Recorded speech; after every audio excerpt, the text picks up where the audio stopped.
Good morning. Happy Thursday to all of you out there. And I guess happy almost Friday for those of you that are on a 4-day week and you'll start your weekend after today.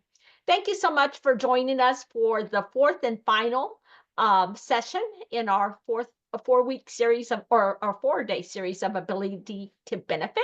Today, we're going to focus on resources that you can use in order to help take you to that next step.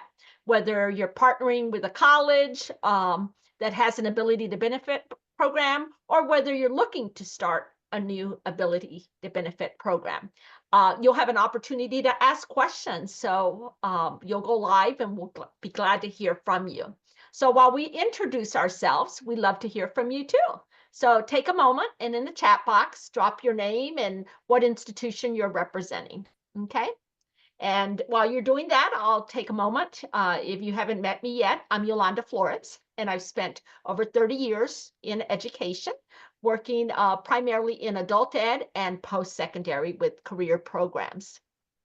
Along the way, of course, I was responsible for managing federal financial aid options, which ability to benefit falls under. And with me today is Michael Johnston from Pensacola State College. Michael? Thank you so much, Yolanda. I appreciate that introduction. It's great to see so many of our colleagues present today. And my name is Michael Johnston. I'm here up at Pensacola State College in the Florida Panhandle, and I've been fortunate enough to be able to work with some great innovators and some wonderful educators. And we are an organization that is now approved to offer ability to benefit. So part of my experience and background is specifically towards the process that was associated with our application, but we are an organization that's very excited about this program, and we've been in this multi-part series where Yolanda and I have shared our growth and our strategies and lessons that we've learned, and hopefully there are some others that are excited about the potential opportunity for this as well. So I've been here at PSC for about 8 years, and I specifically support our financial aid department, and I've been fortunate enough to oversee the leadership of that area now for almost a year, which is very exciting. So it's been a wonderful opportunity for me, and I'm hoping that that we've been able to share some exciting news about this with you all too. So as we are going to be moving into our presentation today, we just want to let everyone know that if you have some questions and answers, feel free to put them in the chat anytime, and we're going to make this a little bit more interactive today too.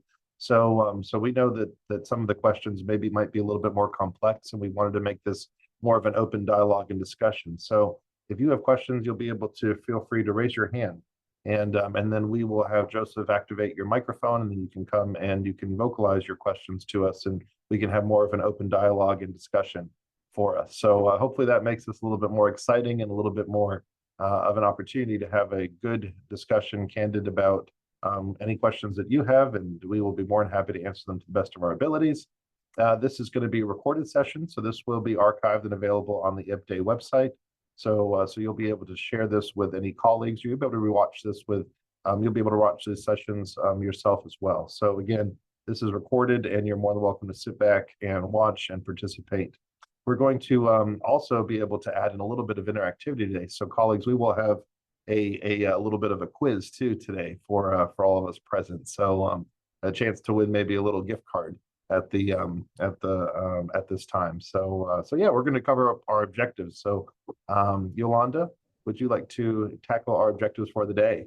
Yeah, so we're going to review some key components of ability to benefit. So there's an actual quiz. We want to know how much you retained.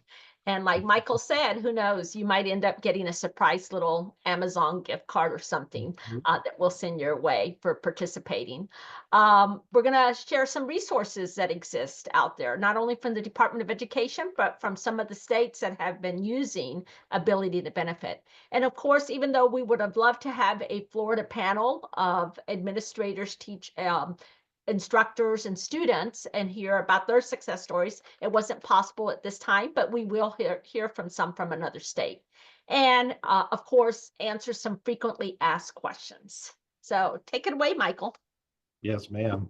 So for colleagues present today, this is going to be a little bit of a icebreaker for us. So this is how we try to be a little bit more interactive. So for anyone that's new that has not been able to participate in any of our past sessions, we use Menti as our common go-to for active participation, and hopefully you will be able to be able to log in from either your cell phone or from your desktop, and you can participate. If you go to menti.com, you'll be able to see this image on the screen, and it'll pop up on your phone. And if you put in that little 8-digit code, you'll be able to participate as well.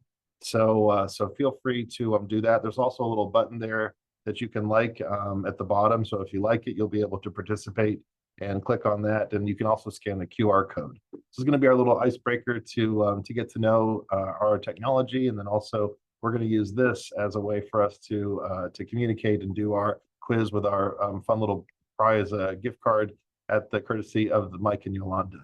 So if you are stuck on a desert island, you'll be able to bring some things with you.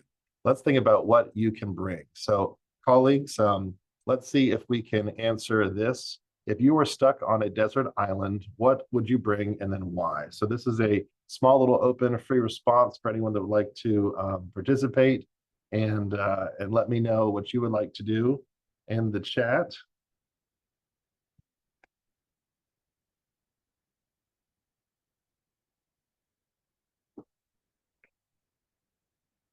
Okay, cool. Well, that's wonderful. Okay, so people are still remembering how to use their Menti, and we appreciate that. So we'll just take a couple more seconds to learn okay, why people would bring some different objects and what they would do in order to do so. So that's wonderful. So we definitely want to stay hydrated because that's important. A little survival kit.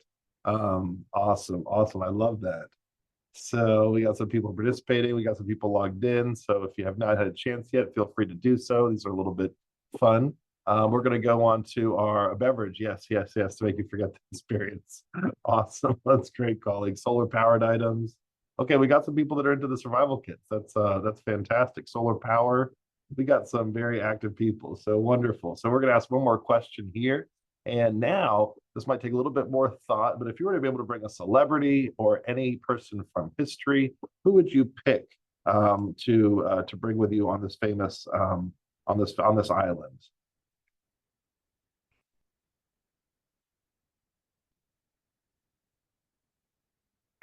So if you were to be able to pick someone, okay, awesome, awesome, good, perfect, perfect, perfect.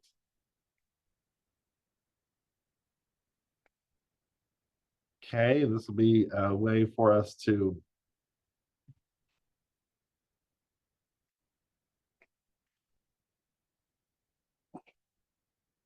okay, John Travolta, perfect. Oh, Katherine Johnson. Okay, I love Katherine Johnson, a famous mathematician. Okay, so Katherine Johnson, I get that. Donald Trump, John Travolta, Napoleon, bring the president.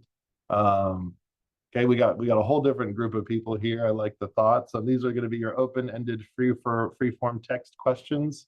Your daughter. Okay, good. That's important to have some family close by, some hubbies. Your son. This is just a fun way for us to learn about the different people or celebrities that you would bring in your life. So it looks like we have some great participation with that as well. Wonderful. So we are so happy to hear that. This is going to be a fun knowledge demonstration. So we don't like to use the word quiz because those sometimes can scare people, but it's going to be a fun knowledge demonstration. So colleagues, we are going to be using, ma'am.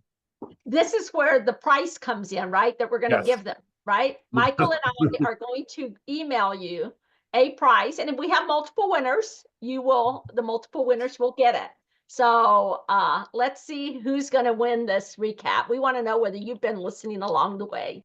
Yes, exactly. So this is going to be using the same exact Menti, and this is going to be a little fun timed knowledge recap. So you get more points based off how quickly you respond with the correct question answer. So you'll get a little bit more points based off of how quickly you respond, and we definitely will send a little wonderful kudos and an opportunity for people to earn a little present. So here is going to be our recap. This now should have showed up on your screen, on your cell phone, or on your desktop if you're participating. So if you had just jumped in, I see we have a couple new people that just jumped in. Feel free to scan the QR code or go to menti.com, and then you'll be able to get that screen. So we're going to pop open our first question here and see how we are going to start. So colleagues, this will be rapid response. And all the people that are here, we got some players. You can put any name that you want to. You don't have to put anything if you don't want to. You can play a fake name, but we will figure out who you are, and we will start with our first question. And we'll say 10 seconds. So we got 9 people ready to play. We'll let a couple more people get a chance to join or not join. You don't have to put any name if you don't want to. And we can go ahead and start. But remember, if you want that gift card, we need to know how to Yes. identify you. So the student can participate in ability to benefit for how long? So how long can a student participate in ability to benefit? We get 12 more seconds, 10 more seconds, select your answer. And let's see what you get there. So let's see how people respond. We have 8, 9, 10. Can we get 10? Okay. So yes. Okay. Most of us got that question there. And we realized that people can people can participate in ability benefit for up to 1 year for this program, which is a pretty generous opportunity. So students get to start this program. Once they're admitted to their organization, they can leverage the benefits for up to 1 year. So if the good. participants keep up this trend, we're going to have to give out 8 gift cards. So we'll I see what know. happens. Yes. We will have to give out 8 gift cards. So we got our question number 2. We got our question number 2, colleagues. I hope this is a little exciting for us. So let's go ahead and start with question number 2. So, okay, we got a couple more players here, and we are going to go ahead and start this. And let's see how we are doing. What is an example of a financial aid award a student can receive because of ability to benefit? So, and this can be more than one answer, colleagues. So this can be more than one answer. So let's see here if you select more than one, but what kind of financial awards can a student receive because of ability to benefit? Okay, this is interesting. So everyone here selected that the student can receive a Pell Grant. Yolanda, is that the only type of financial award they can receive on as ability benefit student?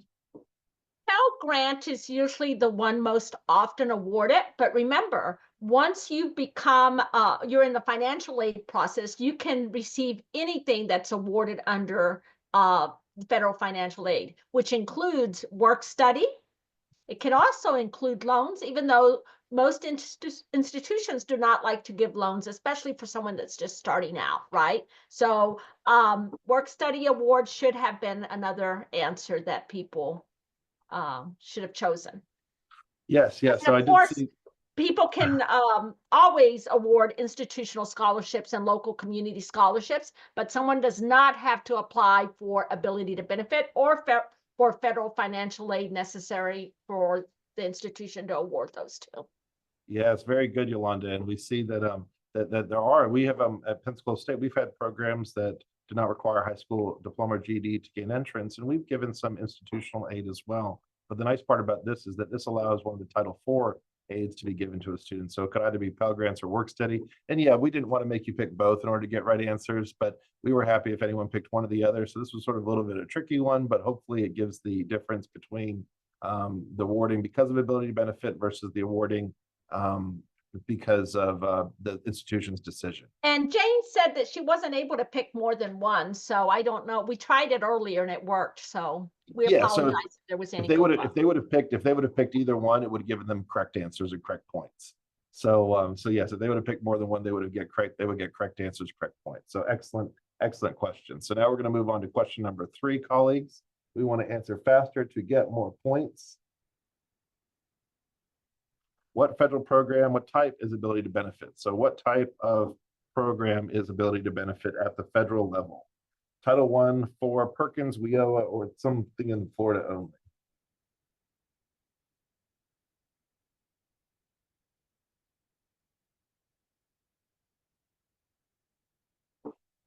Okay. Oops. Oh, we got a little, oops, sorry, a little blip there. I don't know what happened there. But reloading. No. That's sort of weird.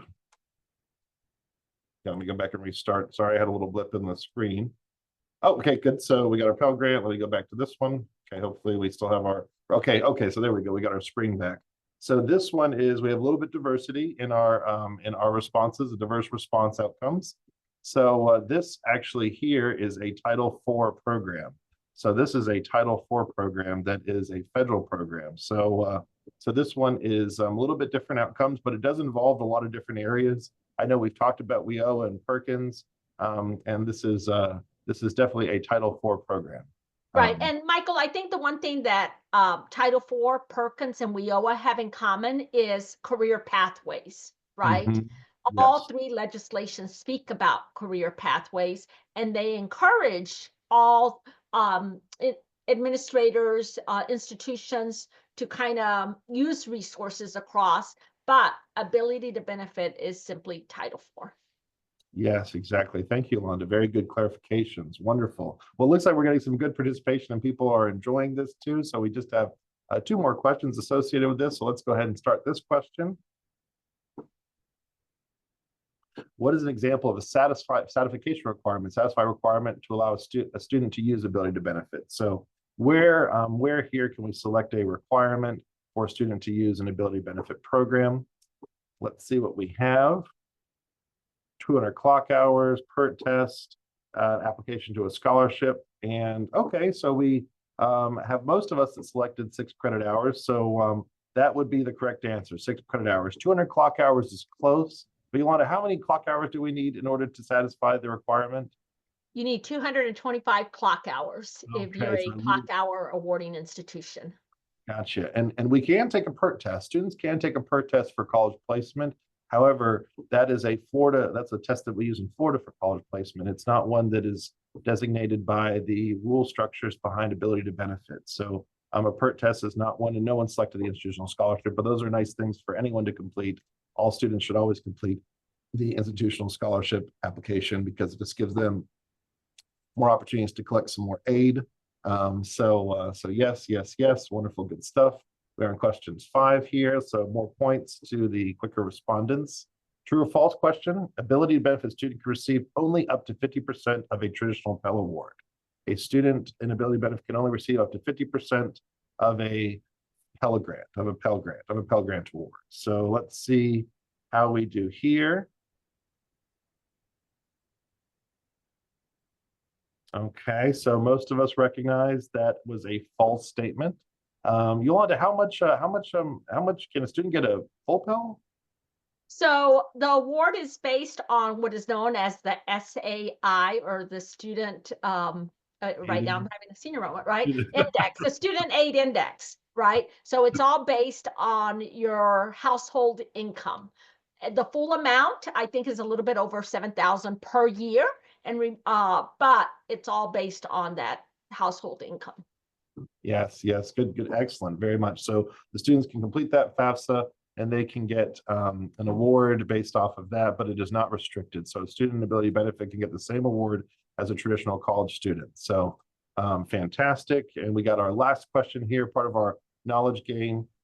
The Accuplacer true or false is a sanctioned ability benefit placement test. True or false, the Accuplacer is a sanctioned ability to benefit test. Okay, let's see how we did here. Couple seconds left.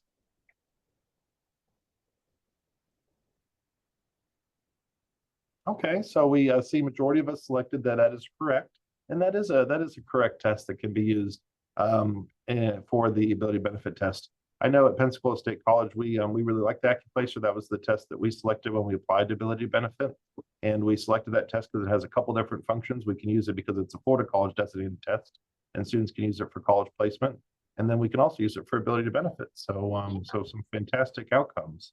Yeah, and Um, it's not the only test, right? Always check with the Florida Department of Education as well as with the U.S. Department of Education in terms of what is allowable to be able to use. And today we're going to show you some of those websites where you can go and check for that information. So, yes. do we have winners? We do, and I'm going to have to figure out how to share that screen. So I will pull that up, Yolanda, if you wanted to maybe do a recap on our students. I mean Okay. on our program here, so I can then All share the right. winner. So just to recap again, Ability to Benefit is a federal Title IV program. It's a financial aid program. And remember, an institution has to have eligibility to offer Title IV programs. Adult education programs normally do not have that because they have not gone through the process of being accredited by one of the recognized accreditation entities out there. Normally, technical colleges are here in the state of Florida are accredited by the Council on Occupation Education, and therefore they can then apply to be a, a school that awards Title IV. I don't know what accreditation entities the state colleges are using, but they also have to be accredited. Um, a participant, in order to go into ability to benefit, does not have to have a high school diploma. That's what they're going to be doing during that time, earning that high school diploma. But it gives them that opportunity to get a jump start on the career, just like IET does. But the difference is that with ability to benefit, students get money, which is usually what they're needing to be able to pay for their classes and for supportive services like transportation, childcare, etc. Okay, and like we mentioned, students must have achieved a minimum test score on one of the ability to benefit tests, 6 credit hours or 225 clock hours in order to do the application for ability to benefit. And finally, not any program that is offered is eligible to be an ability to benefit. It has to be an eligible career pathway.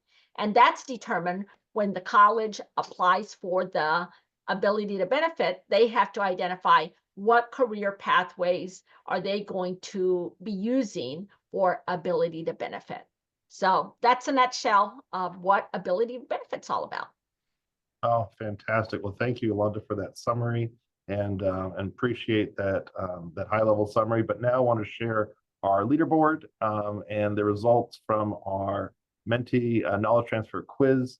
Whoever V room is, vroom, we see that they had the highest score associated with this outcome. So let us know who you are. I didn't realize we didn't get everyone's number, but definitely shoot us a message in here. But congratulations to V room. Whoever ET was, ET is the fastest respondent. So ET, thanks for getting those questions in at early, but it looks like we had some really fun participation, and hopefully you all enjoyed this as much as we did. And this was a great way for us to recap all of our knowledge. So congratulations. Hey, Michael, before you leave, can you go back to that screen? Yeah, I'd love to.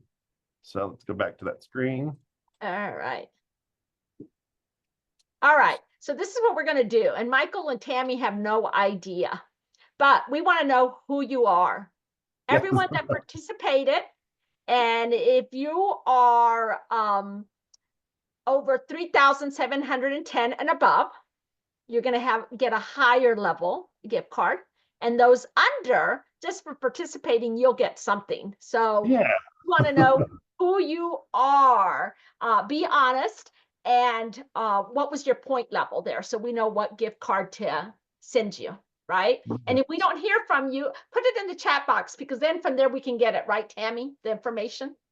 And if we don't know who you are, then there's no way for us to give you a gift card. And you'll get it via email. All right. Awesome. All That's right. Thanks so much great. for participating. That was fun, Michael. Yes, I think they're just a little bit different, and I'm so glad. But thank you. Let us know who you are, and Vroom and Hula Hoop and Dr. Centipede and V and ET and JK and Metal. Oh, And, so Gianna Mitchell was our winner. oh, Giannina, congratulations, Giannina. So we are so happy to see that, and hopefully this was fun. But yeah, Yolanda, that's a great idea. I appreciate people that are participating, and it's a great way for us to continue our engagement with this. So wonderful idea, Yolanda.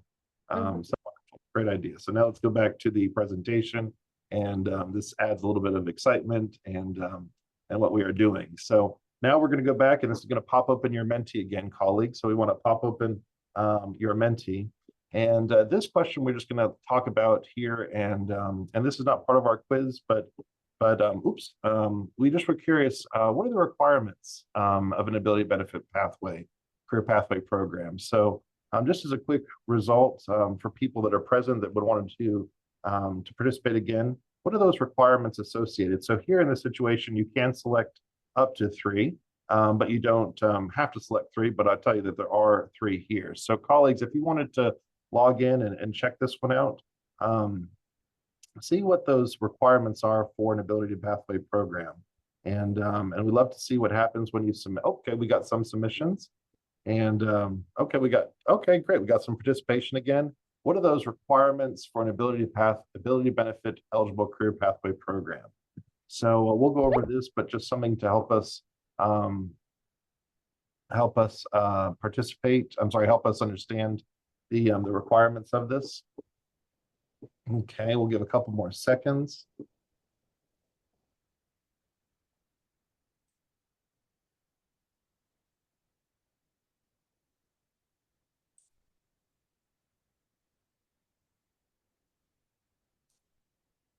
Okay, wonderful. So if we think about the requirements for an eligible career pathway program, we do have some people, but some diverse responses that in this situation, whoops, we got the little hiccup there with the internet. Let's go back here. That a eligible career pathway program must be Title IV eligible. So that's one of the first requirements for an eligible career pathway program is that it must be Title IV eligible. So this first box here, it has to be an eligible Title IV program. And Can I add to that, Mike? It does have to be a Title IV eligible program, but it also must be a career pathway program, right? yes, And so, for example, here, let's say you were offering a welding program, but when you completed your application for ability to benefit, you did not submit welding as a career pathway program, even though welding may be Title IV eligible and your regular students would get that funding. Your ability, it could not be something that could be offered to ability to benefit because you did not submit it as a career pathway. And so that's the catch right there that you got to remember. Make sure to submit. And that's why I think, Michael, your college went ahead and submitted all your programs to be ability to benefit, whether you use them or not, just in case you wanted to use them. exactly. So our leadership, our vice president of academic and student affairs, she wanted to make sure that we are strategic with this, and so in our application we said let's just go through because the application did take so much. It took time. It took a good amount of time to complete, but we tried to maximize the application, get everything done at once, and put forth all the effort to get all programs that we potentially could get approved for ability benefit to be approved for ability benefit. And then we are now rolling out the program in a strategic manner so that way we can manage it and give the students the cohort experience and make sure to evolve the program strategically as we see different things arise. So definitely very important. The student also must be enrolled simultaneously in an adult education literacy program that assists them in completing their high school diploma or equivalent. So that's another one of the three requirements for an eligible career pathway program. And then also this last one, the program must be a workforce preparation activity, and it has to have a specific occupation or occupational cluster. So, And Michael, yes, ma'am. oh, sorry. Can I say also, can you go back to that Yeah. slide? That the other one, number 4, the program must be in a high regional demand in the institutional Yes. local area. Automatically, almost if you're doing career pathways, that's going to be an automatic because you would not be offering it if it was not in an institutional area. And then Yes. finally, let's go back to the one, we had one response about awarding of a Oh, baccalaureate degree. No, yes. it could be a CTE, short term, it does not have to result in a baccalaureate degree.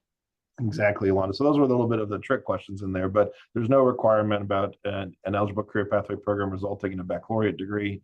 The goal is to get them the industry credentials, the certifications, the programs that offer those career clusters and that are very focused on getting them their jobs. And then also they have to be able to be enrolled in adult ed and adult educational literacy. So very good points, Yolanda.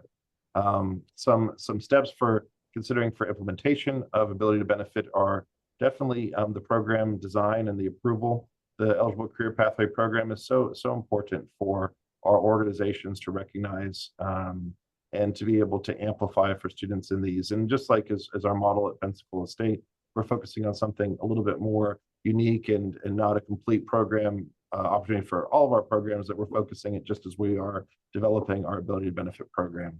Our student support, we've talked about in our last discussion, the academic support, the career and college guidance, and that holistic wraparound service experience, something to provide students not just the academic or the student affairs, but also some maybe life coaching, some opportunities for some bus fares or some mental health care or physical health care, those wraparound services to complete the entire student experience to make sure that they're taken care of is so important. We definitely have to be compliant with following all of our clock hour verification programs for the adult education support that is provided. So we have to make sure that we are following the clock hour support and all the testing guidelines that are required for our program requirements. So that's very important to us.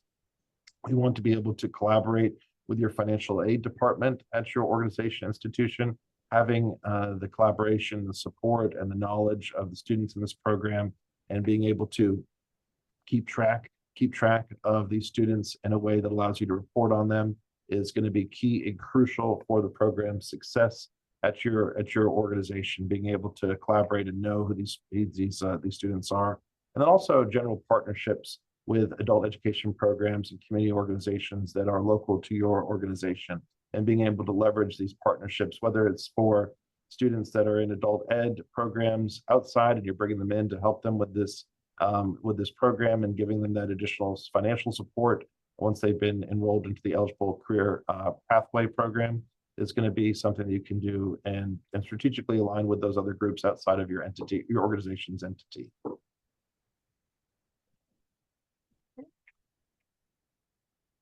Some institutional responsibilities. This is definitely very important.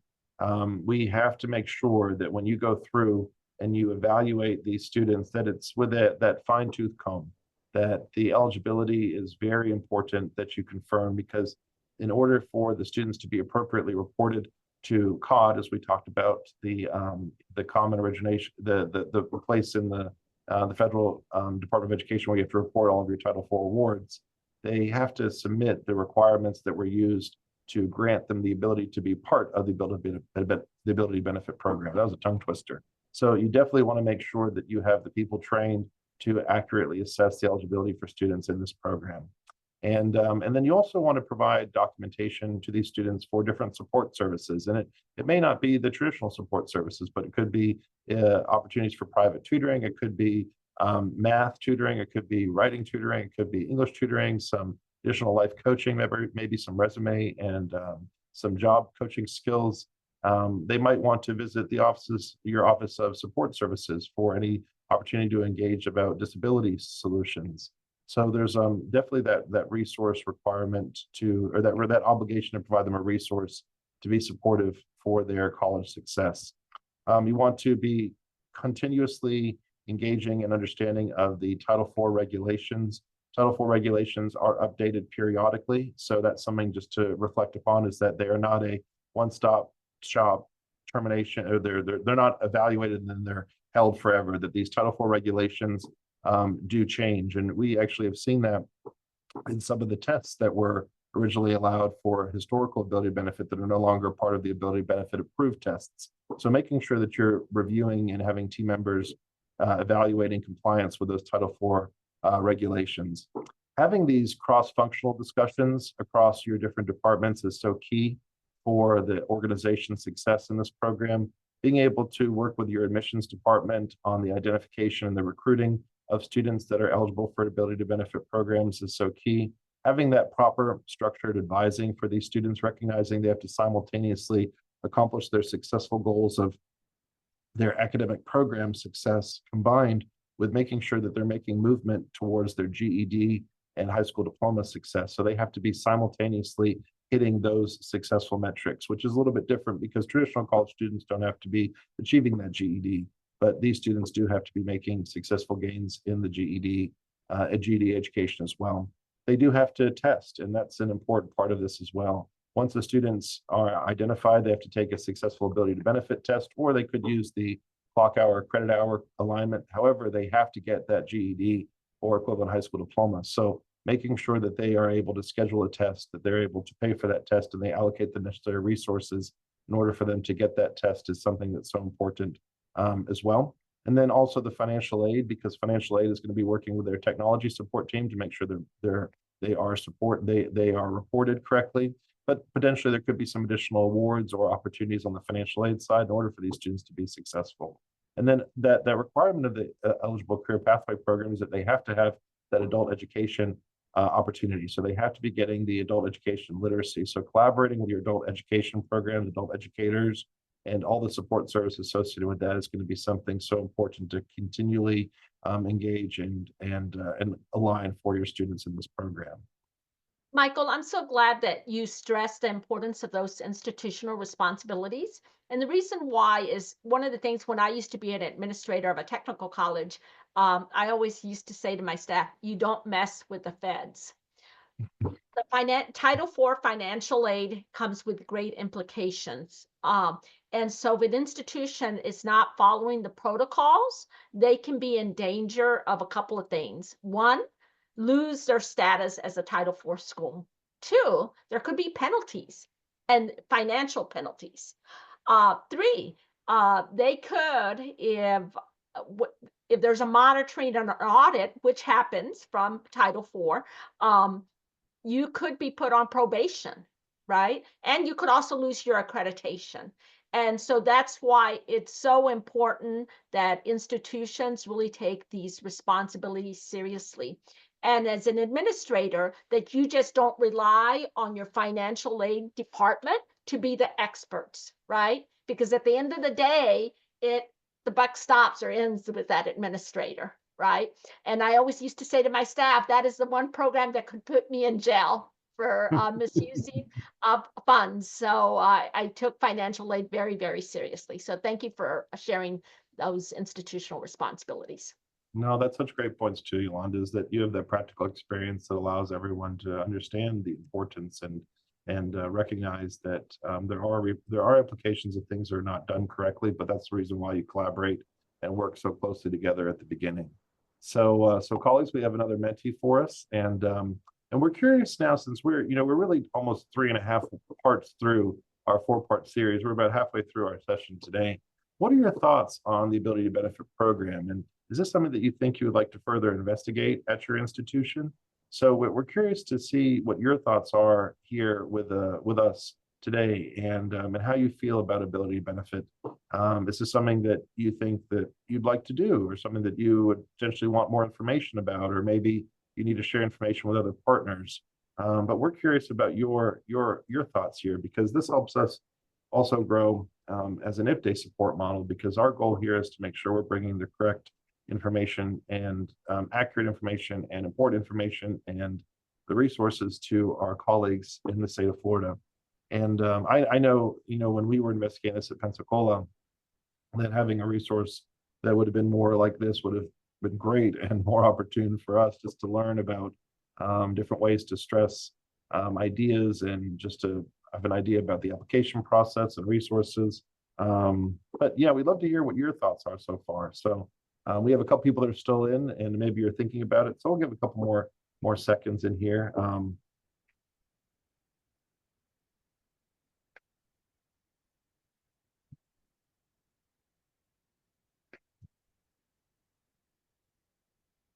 So yeah, well, it looks good. Like we have some general consensus that everyone that's responding is curious and would like to be in there.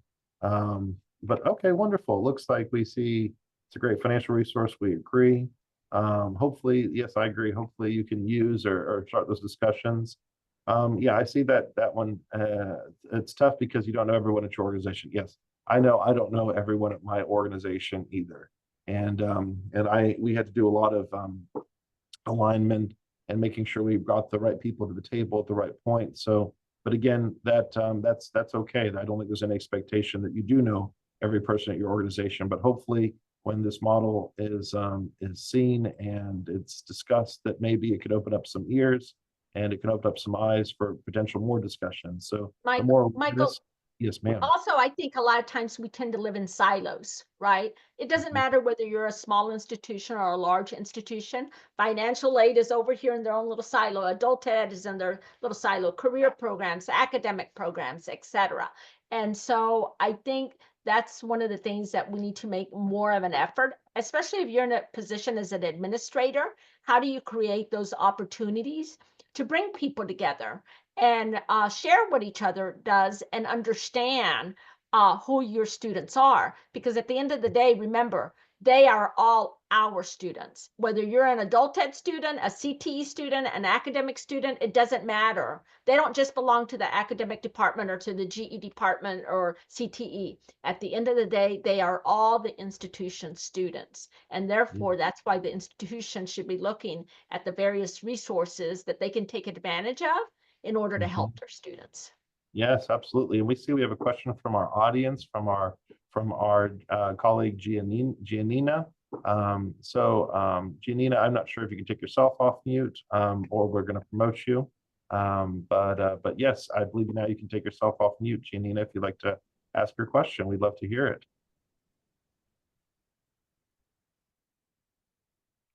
Um, Hello, can you hear me? yes, we can. Hi, everybody. Yeah, I have a question. How long normally does it take, when we start,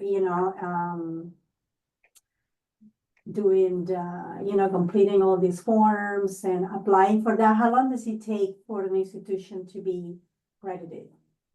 So for us, when we did the application, we started and we had some initial discussions before we started applying, and we brought in the people together. And our champion was our vice president of academic student affairs. She was really one of our champions for this, and having that support was very critical. And then I was able to work with our financial aid director, and we opened up our application. And I think from start to finish, from opening our application and getting all the information about people's addresses and the certain federal tax ID numbers and so forth, I think from start to finish, it took us about a little less than 3 weeks. But again, being very transparent, we did have to resubmit our application. We did not have it perfect the entire time going through, but that was okay. And I let our president know, because the president of my institution had to sign off on the application, and they had to sign the application. It came through an email, but I think the total process, once we started the application opening to when it was submitted, took a little less than 3 weeks for us. And then they notified us quite rapidly. We got a letter notifying us of our approval less than 2 weeks after that. So I'd say safely within 2 months. But it was not, they were very good about being responsive. We got an engagement from a member at the U.S. Department of Education, and letting us know that they had received our application submission, and they were very communicative and very helpful for us too. So I felt that they wanted us to be successful in the application. I did not feel like they were trying to put up blockers or barriers for us, that they were trying to help guide us in the right way. And that was extremely helpful. So it was not a very long process, Giannina. It was not like a year or anything like that. They were very quick with the turnaround time. And Michael, I think you're absolutely right in terms of the Department of Education. They've been making a big push towards this. They want entities to use it. And that's why this last round is that they've added the ability for states to apply, and other states and I keep mentioning Wisconsin because they're a leader, that they applied to be able to use ability to benefit statewide. And again, Florida is not there. Right now, the individual institutions have to go through the process. But like Mike said, it's not complicated. I think the most complicated part is doing the planning, the pre-work, making sure everyone within your institution's on board, and that you have everything outlined clearly and have a very good idea of how you're going to identify students, process them through, what support systems you're going to have in place. I think that's where the work and what the time it takes. Great. It was really nice because Janina, my financial aid director, as we were submitting the application, she gave a ring up. She gave me a call, and she said that she heard from the representative from the Department of Education, and they had engaged with her and they spoke on the phone, and they talked about some ways for us to hit those successful outcomes, because we wanted to do our application submit for all of our programs. That was one of our goals, just opening up all the opportunities and making sure all of our SOC codes and SIP codes aligned and so forth. But the great part that I think was nice was that once I realized that in the open-ended questions, I really was dwelling on how explicative do we have to be? How much detail do we have to go into these open-ended questions? And I realized that the Department of Education was okay with a very succinct response.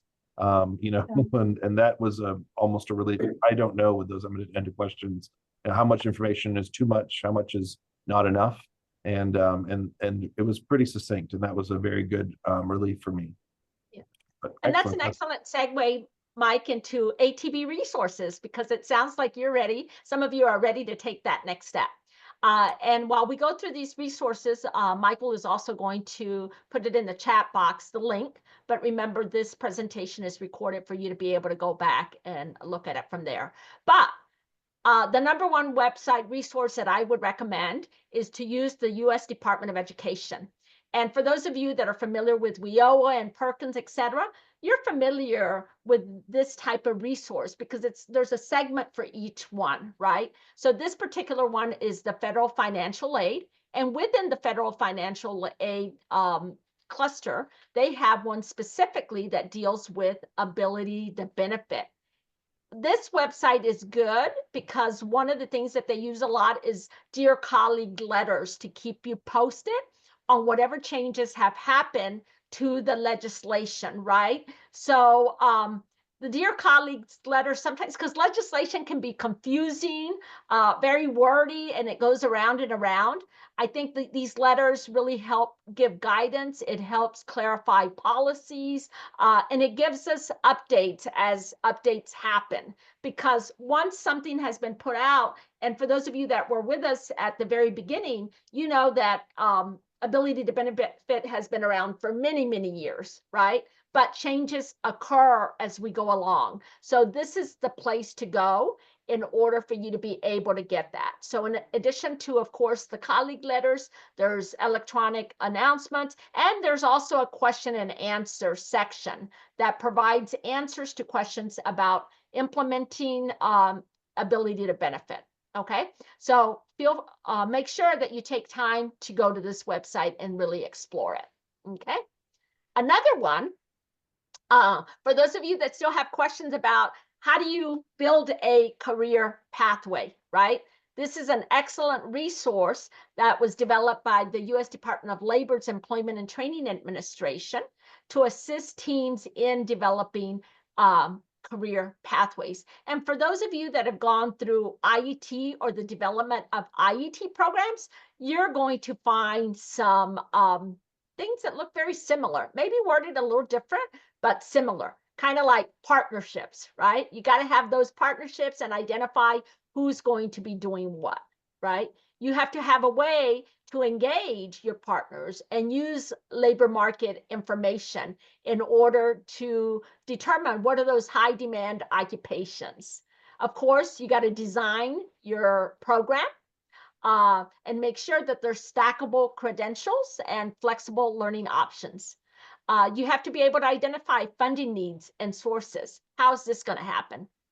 Align policies and programs across the various systems, because we know adult ed, CTE, academic, we all have policies and procedures that may or may not be the same. And then have a way to measure performance, right? So again, for those of you that are familiar with developing IET programs, this sounds very familiar to you. And so these career pathways that are an essential component for ability to benefit, this provides you some guidance for that, okay? Another resource, remember, Title IV, Ability to Benefit is a Title IV program.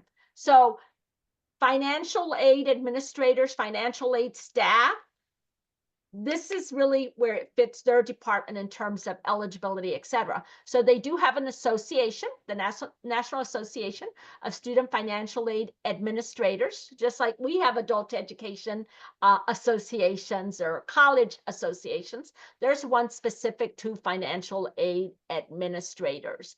And here they can learn from each other as well as keep up with what's coming down from the feds, right? It also, again, other institutions, this is peer-led so that we learn from each other. So another excellent resource, all right? And finally, I think one of my favorites, because I'm a practical person, I want to see, what does it look like? Give me the tools, because I don't have time to go and reinvent. I mentioned how Wisconsin, as a state, they have taken on ability to benefit. So they've put together this ability to benefit user guide that gives you step by step of what you need to know, how to align the ATB process, right there, testing, student, etc. And they give you a planning tool as well, right? So the planning tool, step by step of things that you need to consider internally, right? And then if it's applicable, not applicable, in progress, and who's responsible for it. Again, remember, this was done as a statewide system, but you can take this tool and use it back at your college level, right? And these are all the questions that you have to answer internally before you take that next step of applying. Continue on down, Mike. All right. Oh, that's okay. Let me go All back. right. No, that's okay. Again, take time. I really like it. It's one of my favorites. And there's also a section on frequently asked questions there, right? Some of them we've covered, some of them we'll continue to cover, but again, there may be others there that you have not. Also, right there, the checklist for a student to ensure that you've covered all the components before you enroll them in ability to benefit. I just find it to be very, very beneficial. Okay. All right. Next. All right. So we've gone through some resources. Again, we would have loved to hear from a Florida panel, but unfortunately we weren't able to do that this time around. But let's hear what they are doing in Washington. And this is Walkman Community College in the state of Washington. Okay, I'm going to flip us over, and now we will watch our video. Okay, share to them. While he's doing that, if any of you ever go to COABE, Benefit is opening doors across the nation for students to enter career pathway programs that lead to living wage jobs. It enables adult students without a high school credential to become eligible for federal student aid. Whatcom Community College is a leader in ability to benefit implementation. Let's hear more from their students and staff. I chose Whatcom Community College because they give me a lot of opportunities to work on my goal, even though I don't have high school diploma. But also at the same time, I'm working on my high school diploma and the college at the same time, so I can achieve both while I'm graduating. So ability to benefit came as a giant surprise. I came in and I was signing up for basic education because I realized that I needed to have a high school degree or a high school equivalent to take classes and receive financial aid. And for that, I was going to have basic education, try and get up and take the GED. And so I went in and was signing up for classes, and they said, hey, let's sign you up for college classes and we can get you a high school diploma instead of the GED I was going for. I was just shocked. This essentially saved me a year of time because I can just now start working on my college degree. Ability to benefit functions kind of like Running Start for adults, and that I think is really important. Education for adults matters just as much as education for children and teenagers. So it was a big important thing for me. Me personally, I would love to be able to discover a new theory, contribute some kind of new thought process to society, and understanding why criminals in particular do the things they do. I love to become medical assistant, and I'm happy to get to this point of my life with my education. I've always been interested in kind of more of a logic-based system. I want to take my degree, and I've been kind of flip-flopping back and forth. It's I love video games, love to work on them, but I'm also have to be mindful of I need the financial security, so I'm trying to keep myself open to working in other types of systems, so Google or Microsoft. It is very important to me, especially because I live in America and everything is so expensive. And with like a basic life skill, you can barely get by. But with financial aid, give you some support to go towards your college, you will be in a high level and you will graduate it with some skill, at least give you some like more income to support your family. It's also yourself. I feel like the more opportunities we can give the widest variety of students that need the support, it's always, if there's a way to make that happen, and I'm always trying to figure out how to make that work best for students. For me to have federal aid to pay for my college, because right now I'm actually on disability. I get $568 a month, which goes towards bills and rent, and I have basically nothing. So I would probably have to save up for a couple years to take one class. The great thing about the ability to benefit option for financial aid is that students then are able to not just pay with their tuition and fees and books and supplies with it, but it also helps them with living expenses, their rent and other things, so they can focus on their education and their career goals without having to work so many hours, and also be able to go full-time or close to that. It also just kind of relieves some of the financial burden so they can focus. Speaking for myself, I can tell you without any doubt that I would not have been able to afford the cost of going back to school had it not been for the funding that I received. It's the satisfaction of both preparing for the future, but also fixing the past. It was hard for me to continue with my education, and since I got this opportunity, I'm able to keep going forward with my education and get to where I want to get.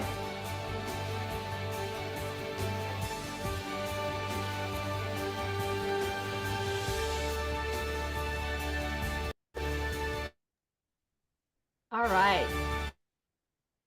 You can see and hear that your students, right, when you're watching that video, they are a microcosm of what our students are. And so just think in terms of the difference that ability to benefit can make to your students. So that we're hoping that maybe a year from now, we'll be glad to get a panel together of students in Florida that are taking advantage of this opportunity because your institution decided to go forth and apply for it. Michael?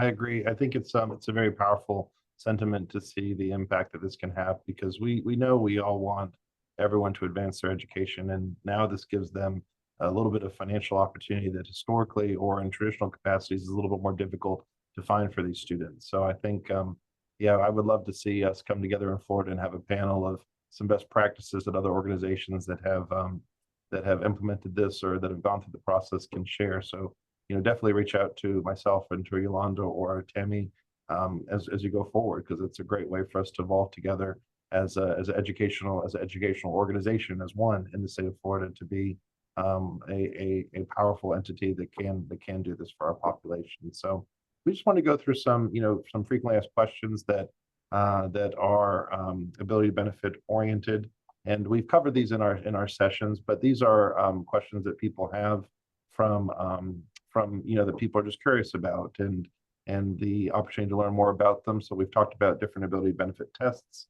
and I stress that there are different ones, but in Pensacola State, when we applied to the ability benefit program to participate in this, we specifically identified the AccuPlacer, and the AccuPlacer we liked because it was at a very good cost for us at the college, and then also it has a couple different functions. So there are other tests, but we thought that if the AccuPlacer is a state test, is a test in the state of Florida that allows us to place them into educational courses, and it's very cost efficient. We didn't have to do any other any other testing contracts, we were able to use that one. So that was our go-to, but there are others. Yeah, and just keep in mind with testing is these are answers from a federal level. For the state of Florida, it may be different. You always have to consult with your Florida Department of Education as well. Okay, or if you're listening from another state, consult with your department back at your state. Okay. We do a lot of that's so important. It's just to have that have those discussions and just confirm. So we've had quite a few discussions, and for us it was a strategic alignment to select that. So the 6 eligible credits or clock hour programs, the students have to complete if they do not take the test to gain entrance into the ability benefit program. They have to complete 6 credit hours or 225 clock hours towards a Title IV eligible degree or certificate. And this does not include developmental or remediation course or remedial coursework. So they actually have to have degree requirement satisfaction. So they have to actually satisfy requirements for the program of study that the student is going to enter, or the student is entering at your organization. So very good question there. And what happens if a student changes their major? The student says, hey, I don't want to do this major anymore. And I know I was a person in undergrad that changed his major 3 times. And I finally figured out the program that I enjoyed the most, but I changed my program. But is it as easy for a student in ability benefit to change their program of study? And there could be some discussion. So that's why I think in this situation, since this is not as easy for a student to change their program, also recognizing that if you're in a traditional college program, if you change your program of study midterm, that could also put you at risk for losing some financial aid opportunities. So anytime a student changes their program of study, they always need to reach out to their academic advisor, their financial aid advisor, their financial aid team to understand the ramifications and impacts, because that could have an impact towards the 3 satisfactory academic progress requirements that are associated with being able to continue on with federal student aid and getting those Title IV funds. So having those candid conversations about the impact if a student wants to change their program of study is so important to make sure it's strategically done. How does ability benefit impact Pell Grant disbursement timelines? And so this is something that is very important to have discussions. Students that are in credit programs versus clock hour programs have different disbursement policies associated with their program of study and definition and the requirements. So a student that's in a credit hour program is able to get a Pell Grant dispersed at a different time than a student that's in a clock hour program. Students in clock hour programs have to have attendance requirements associated with their Title IV disbursement. So having that knowledge is so important, and making sure that those attendance hours are always kept and documented in a strategic way is so important to an organization.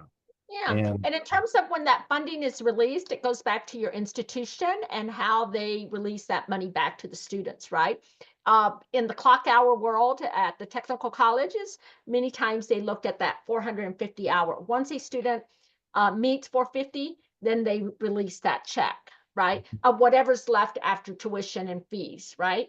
At a college, it may be per semester. So when that actual disbursement happens, varies from institution to institution. Yeah, so on the credit hour side, we look at attendance verification, and that's very important to us, is that the faculty of those courses have to verify attendance, the students have to be participating in those courses, and then the disbursement process starts after that. So students are able to get money usually within a quick timeline after the beginning of the academic period. So very good points, Yolanda, about the 450 clock hour timeline threshold, and we have that same policy as well. So what happens if a student does not pass their ability benefit test? So in a situation where the student says, I'm taking the Acuplacer because they want to qualify, but they don't pass every section or they don't pass all sections, the student can retake the test.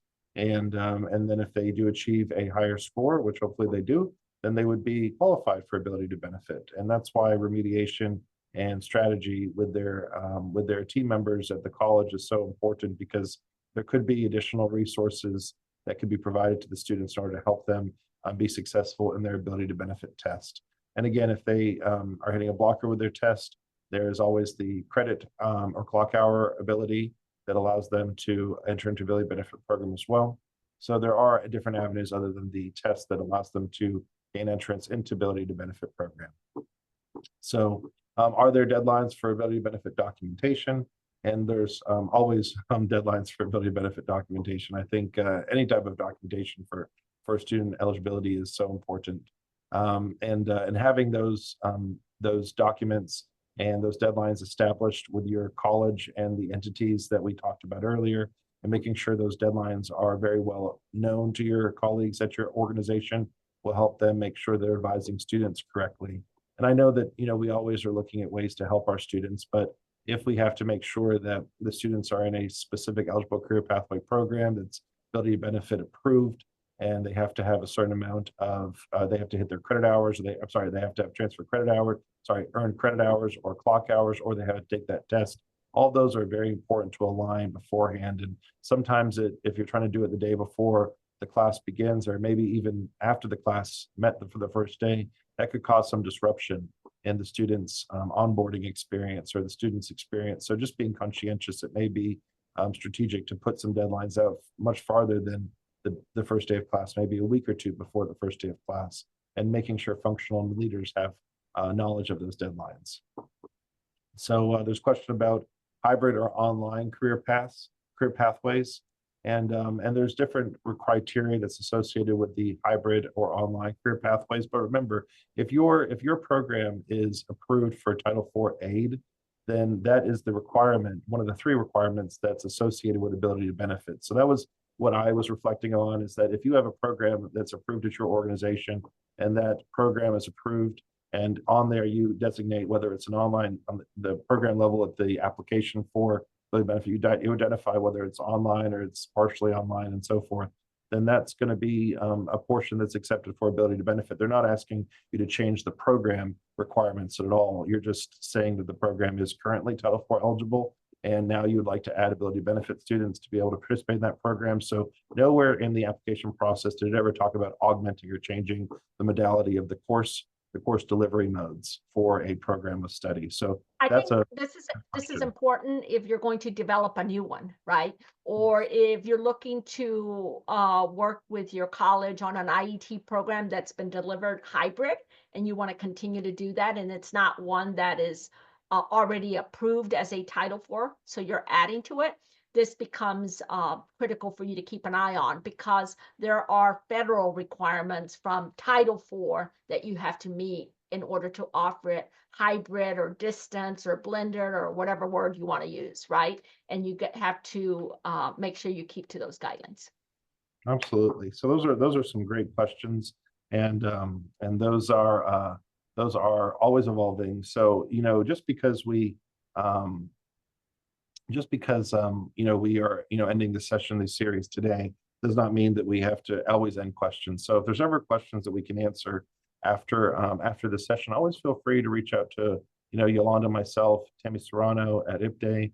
That's the goal of this organization, is to help increase knowledge awareness and have knowledge transfer from us. And we would love to learn too, if you learn from different entities, or you learn from reaching out to an organization that's currently participating with ability to benefit of a strategy that could be helpful for us, so that way we can get this information out.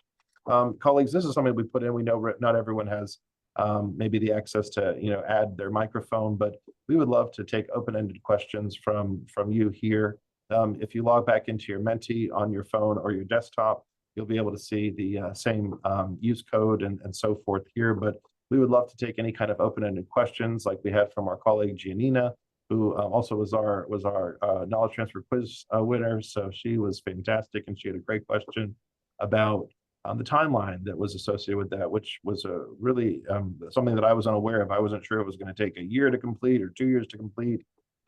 So if we have any questions that you're curious about here, we would love to answer them. But that doesn't mean that we will only answer them here. We will always take them back for questions later on.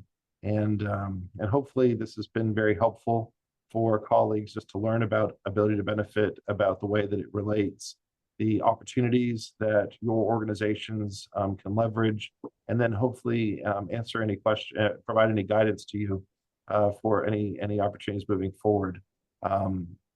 Yes, Yolanda's put a little note in the chat there about the gift card winners, but that is from the Mike and Yolanda fun quiz fund. So we just love the ability for us to participate and enjoy that collaboratively. Yeah, make sure you be on the lookout for an email and check your inbox because it's coming from workforcewisesolutions@gmail.com. Any questions out there? Let's pause and see if anyone wants to raise their hand or Yeah. join us for any questions. They We'll probably even- said we had it. It's we're ready. Even like well, maybe we just we've covered everything, and sometimes I know I can't tell you I've left like a class or I've left a conference, and then all of a sudden I think, oh, I wish I would have asked this. So that's why, we're always available to help out. But thank you so much, Jane. We appreciate your support, and we always enjoy seeing you as well. But we just have some final thoughts with our closing here about ability benefits. So Yolanda, would you like to close with our final thoughts? Yeah, ATB, like education, right? It's all about opportunity. And the more that we can do to provide opportunity for our students, the better it is. So always think about students, keep them at the center and what you're doing for them. Even though it might seem overwhelming or a lot of work, it's for students' sake.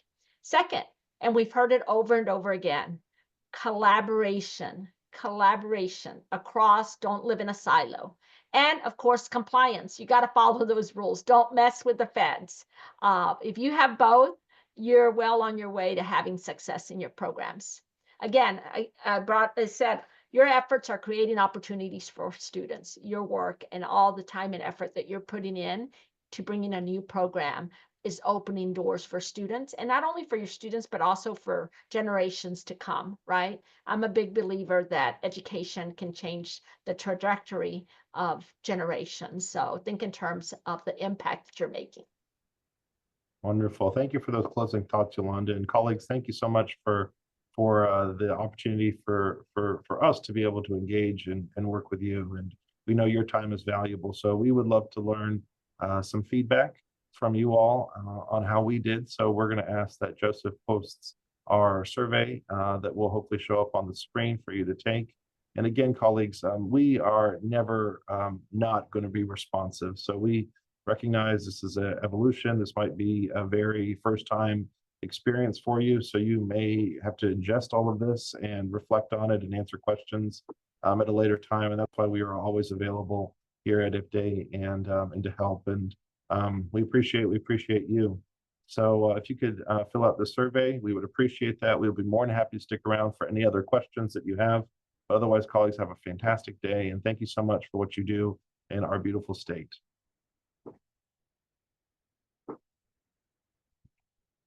Thank you so much, Jacqueline. Thank you so much, Nikki.